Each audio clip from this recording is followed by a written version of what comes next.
The fiscal austerity pursued by the Finnish government could erode the economic situation and widen the debt ratio, warns Lauri Holappa, an economist at the Finnish Center for New Economic Analysis, UTAC.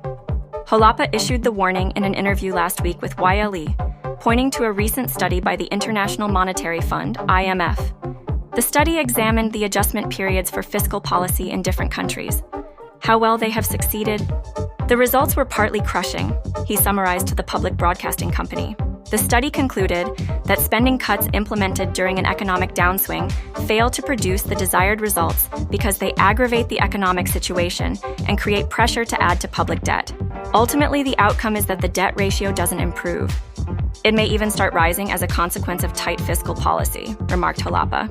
The Finnish government is seeking to reduce the public debt burden as sluggish economic growth and eroding employment situation are ensuring the burden continues to grow. The Finnish economy diverged from the rest of the Nordics, like Sweden and Denmark, in the 2010s, when Finland fell behind these countries in the post-financial crisis era. This led to Finland's public debt rising, while the other countries were turning around their debt trends, he recounted.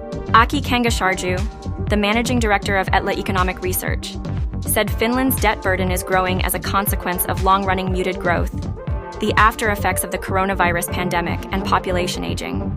The Finnish government, he viewed, made the right choice to stand by its fiscal adjustment target, even if the adjustments temporarily inhibit economic growth, but failed to decide on sufficient measures to support growth and productivity at the budget session held last week. It is consequently uncertain whether the debt ratio can be reversed, and likely that the credit rating will take additional hits. What's missing are proper growth measures. How can we get economic growth? How can we get better productivity? He said to YLE.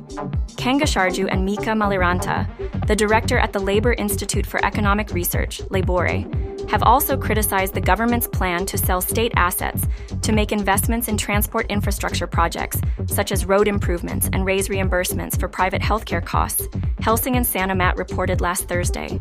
While Kangasharju is concerned that the proceeds of asset sales will not be used effectively, Maliranta views that the very idea of selling assets to fund investments is bad and misleading.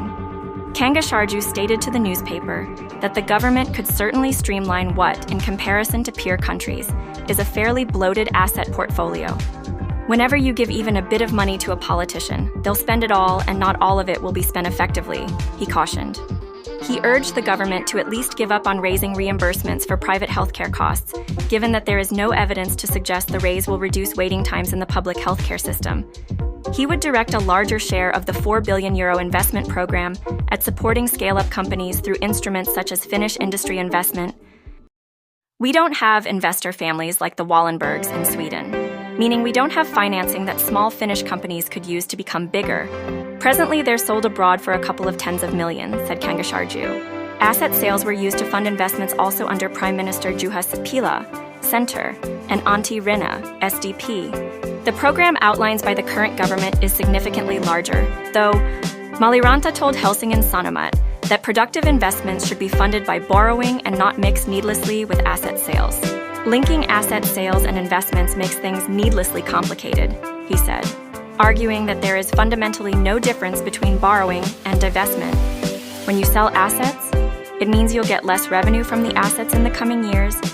Both of the economists commended the program for focusing primarily on improving the rail and road network. Maintaining and developing existing infrastructure is often more effective than building new connections, said Kangasharju. Economists are widely in agreement that the basic infrastructure must be intact. Otherwise, the economy doesn't work. Aleksi Teivainen, HT